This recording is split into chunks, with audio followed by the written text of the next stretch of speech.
I want to welcome up the amazing Louise.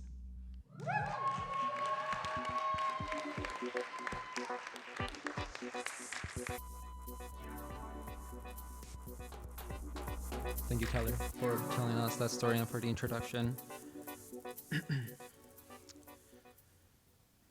My dad is admired by his peers. Seeing the social rewards of his performance of masculinity, I aspired to be like him and win similar praise for being that kind of man. From a young age, I copied many of the same mannerisms and behaviors I saw in him. I learned to copy the way he got upset, as well as how to deal or not to deal with those emotions. I learned to evade sharing my opinions and feelings if that meant I could make someone sad or upset. I learned that anger was explosive, usually ending in me throwing something on the floor or slamming my fist on my leg.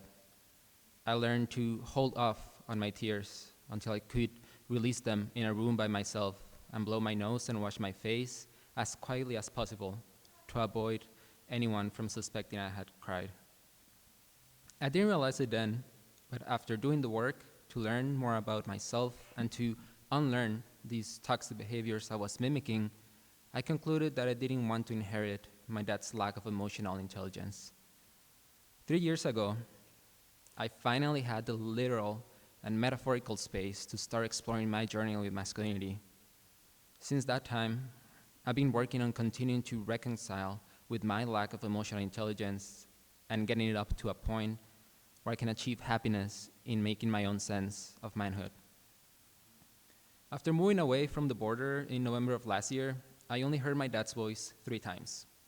May of this year when I visited my family for my mom's birthday, August when he called to wish me a happy birthday, and September when I gave him the news of diagnosis of testicular cancer, which made him get on a plane for the first time and visit.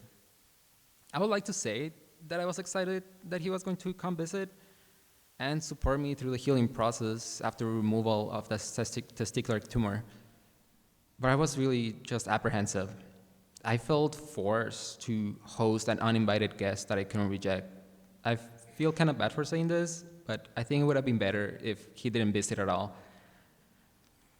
He was gonna come into my space and see me as I truly am, but I couldn't bring myself to present my truest self to him at a time when I was emotionally and mentally drained for dealing with my cancer. Ideally, the pressure of hanging out with my dad would have been moved to a more appropriate time, a time where I was healthier and better prepared to be open with him and be vulnerable. Throughout the week of his visit, I expected his emotional support to strengthen me through that time. What I got instead was a man so detached from his emotions that I didn't want to associate this person on autopilot with him. He was there, but he wasn't there. Only his body was there. He wasn't present. He wasn't available to me. Not even through a simple conversation, which I had to start by repeating his name several times before glancing at the earbuds in his ears. Our activities as father and son were reduced to the same and the usual: watching wrestling, watching football, and eating together. This felt like he was not acknowledging the changes in our lives and ignoring that our relationship had transformed, which had found itself dragging through the challenging present.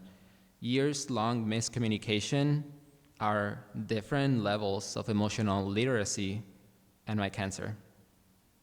These thoughts and feelings bottled up inside me during the week, and I spent it unknowingly reversing all the hard work I had put into unlearning these toxic teachings.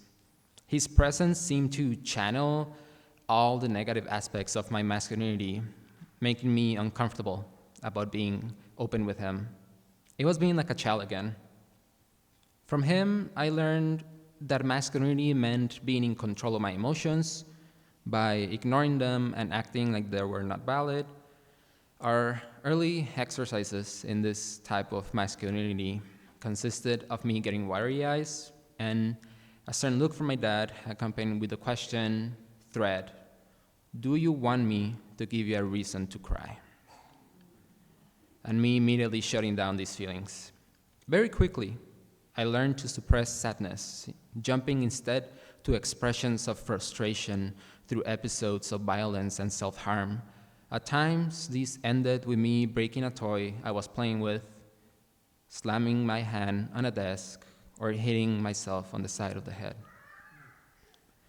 Realizing that I was falling back on old behaviors, I chose to address these emotional shortcomings and confront my dad about the teachings of emotional illiteracy. I was gonna cry. And you see, I let myself cry when I feel like it, but I had internalized this sense of shame that made me feel embarrassed about crying. And not just crying in general, but crying in front of my dad. I had a fear that he would immediately disregard me if he saw me in this state. These fears built up, and in trying to escape tears, I decided to finally call him out on the many times that he had forced me, often through violence, to repress my emotions and avoid crying. Because crying is not something a man does. I reminded him of having cried one time when my grandma died, and he deflected, telling me a story about my grandparents that I had heard countless of times. I checked out. After all was said and done, my dad gave me a hug. It felt like a consolation prize kind of hug, one of those that feels like that's all you're gonna get from the other person. And it didn't feel like I was not deserving of it, but it felt more like it was something supposed to be done by a father figure, something expected of him. In that hug, my father showed his lack of understanding of how I felt. In my father's arms, I found lack of validation for how I felt and for the unhealthy behaviors and masculinities that have been part of my idea of being a man for so long. His lack of touch with his emotions taught me that I had to flee situations that require lots of emotional energy, something that will make me unhappy in future relationships and hurt people's feelings. I learned that masculinity meant lack of emotional accountability, displayed that week by my dad, as he had done so many times before. Sharing those thoughts with my dad takes a great weight off of my shoulders, but does not provide me with the release I need. I do not find that man that other people admired anymore. Years of emotional neglect have eroded the former enticing idea of being like my father.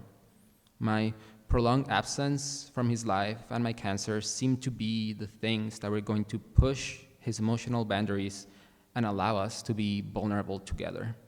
It seemed that way. My dad left at the end of that week, and nothing changed. Having trying to process that week while at the same time healing from my surgery and the sudden news of cancer, I'm happy to be in a place where my father's outdated sense of what means to be a man no longer clouds my own. I don't know if it will be up to me to hear our relationship and do double the work, or prioritize myself and manifest a healthier masculinity and stepping into myself as a man. I am moving forward in my journey to make sense of the masculinity I want to perform. For now, it means being true to my emotions. Thank you.